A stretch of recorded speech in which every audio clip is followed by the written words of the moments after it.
Hey there, YouTube. I'm Jack, and this is Raw Tropical Living. Thanks for joining me today. Coming to you from a hump day here in South Alabama, and I thought I would do this one out here on the back deck, since it is such a beautiful day today. I think we're about 70 degrees, very low humidity, and blue skies. I'll definitely be out for a walk a little bit later. But anyhow, today I want to talk about all or nothing on a raw vegan diet and how I think this is just a bad approach. And let's talk about nutrition a little bit. Guys, if you're not already subscribed to my channel, please go down and hit the subscribe button now. Then click on the little bell and check send notifications so you'll stay subscribed to the channel and come back and check out some more of my content. As I've told you guys a number of times in the past, I don't really do the interaction thing much anymore as far as Facebook groups, forums, anywhere you're in and out, interacting, answering questions, that kind of stuff. And one of the things that just never made sense from the beginning, because I was in a lot of them in the beginning, people always ask me, well, why don't you do any groups? Because there's too much fanaticism in there. There's too much cultishness within the raw vegan groups. It's like they've made a religion out of it, and I have zero interest in participating in that. Not knocking it. Everybody's got their own likes, dislikes, ways of doing things, but just not for me. But one thing I used to always see in there is most everybody would define their success or failure based on whether they were eating 100% raw. Anything less than 100% raw was failure. Now let me say, for the hardcore raw people that may have stumbled into this, I'm not trying to discourage you from being 100% raw. I'm not telling you you shouldn't be 100% raw. I'm not telling you it's bad to be 100% raw. I'm telling you don't sacrifice and make that your priority over everything else. I see a lot of people out there that are claiming they're 100% raw, don't like their nutrition, don't like the way they're taking the food into their body. When I say don't like, I wouldn't like it for me as a process. And another thing I would see is, like I said, it would go beyond sometimes the just, am I being 100% raw? People would beat themselves up because I remember one person, I followed them for a long time. They didn't have a channel, but I just kind of followed their story. And they were constantly trying to do the master cleanse. It was all about the master cleanse. And every time they could only make it 4 or 5 days, they would spiral. And they would not only just go back to the way they were eating, which was fairly good, they would actually just kind of have this mentality, well, I've screwed up now, I might as well just eat what I want to eat, and I'll get back on the board, eventually. And I saw so many people doing this over and over. They eat something they want, then there's that mentality of, well, I've already messed up, let's eat more, let's do this and that, and then we'll get back on the raw. And it was just constantly like this yo-yo battle, because every time they would put something in their mouth that wasn't raw, they considered they were failing. They considered their diet a failure. I did a video not too long ago, so I don't want to repeat, just point by point what I talked about there, but it's about like I always say, it's about the nutrition. And there are certain things that I do recommend if you're not eating 100% raw food diet, raw vegan diet, and things that you can focus on.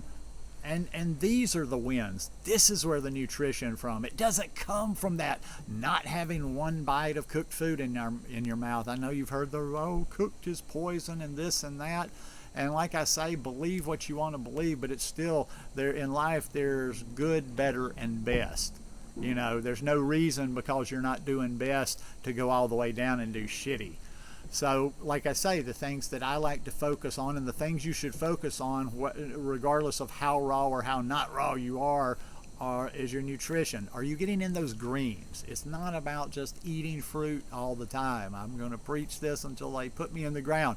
Greens, greens, greens, greens. I'm trying to get them in salads. I'm trying to get them in green smoothies, and that's why, if you follow me anywhere else, like on Instagram and stuff, you're probably saying like, damn, I'm tired of seeing that green smoothie all the time. But I can get my nutrition in there. I can get more greens in there than I can generally sit down and eat in a sitting, because I double blend. That's my method. I'll make my smoothies. I blend my bananas with just a little bit of water first, and then I cram it full of kale, and I blend that. And then when I've blended that, I cram it full of kale again. So I double blend it, get double those greens in there. But you need those greens. I'm about my lentil sprouts. You know, if regardless of whether you're eating raw, fully raw, not raw, whatever, I really, really, really want you to look into the sprouts. And no, I'm not going to make a video on how to do them. It's just simple. Just go to Google and Google how to sprout lentils. That's how I did the first 8 or 10 times that I did it, and it's super easy. You basically just rinse them, you let them soak one night overnight, and then you have one of the tops on top, and you rinse them twice a day, let them drain.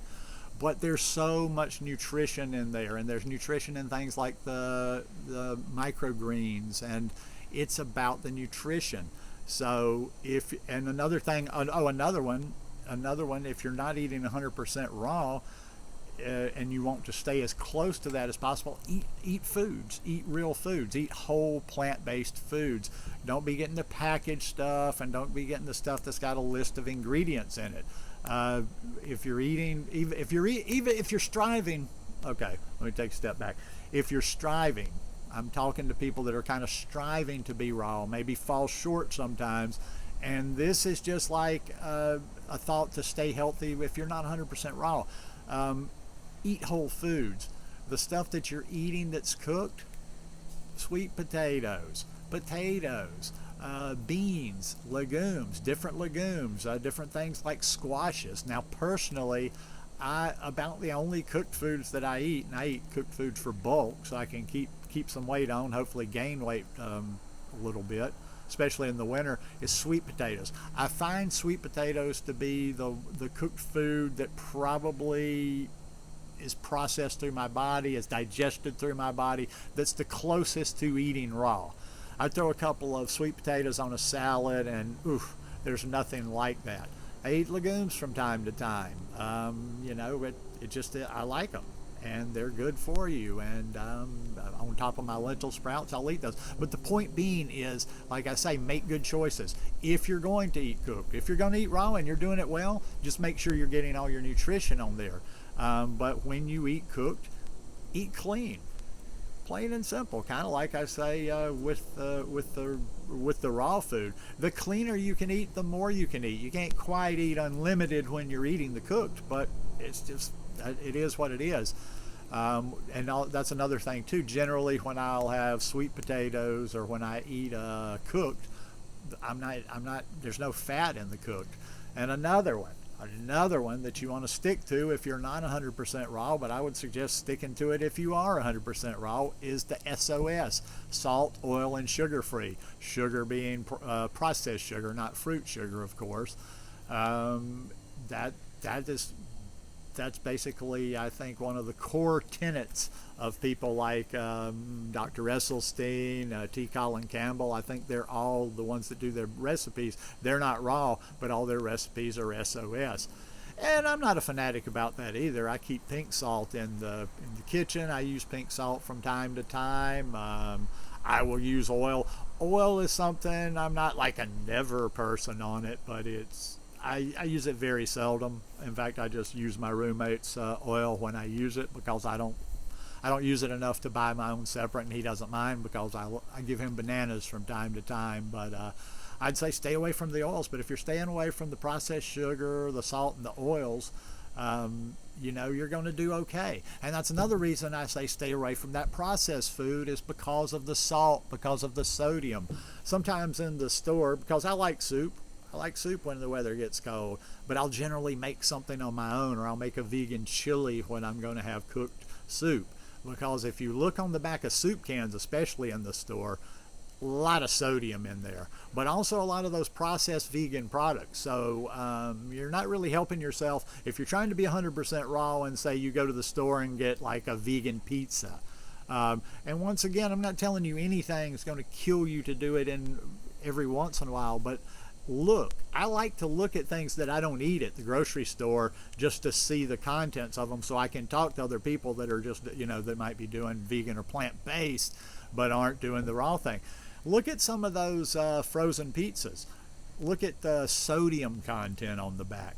Look at all the packaged raw stuff, cooked stuff, whatever. Most of that packaged stuff that you're getting, if it's packaged, it's got sodium in it. So, just make good choices, make simple choices, make whole food, plant-based choices. But for God's sake, stop thinking if you're not 100% raw, you failed. You can still strive to get to 100% raw, but if you're not at that top, at what you consider the top, don't go all the way to the bottom. In other words, if you start getting that, okay, oh God, I got to eat something cooked, cook something good for yourself, and don't just say, okay, well, I'm going to eat something junky and then I'll get back on the raw train tomorrow. I used to do that all the time with smoking. I used to do that when I was not a vegan, not plant-based, because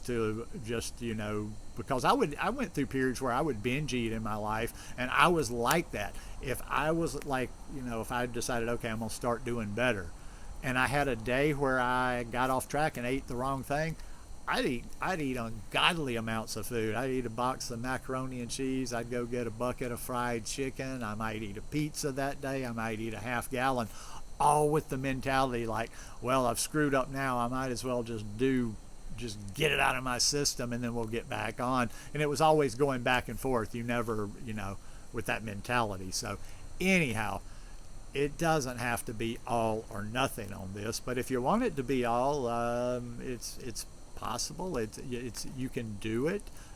You just have to eat the right things. But anyhow, just the ramblings of a senile old man in South Alabama.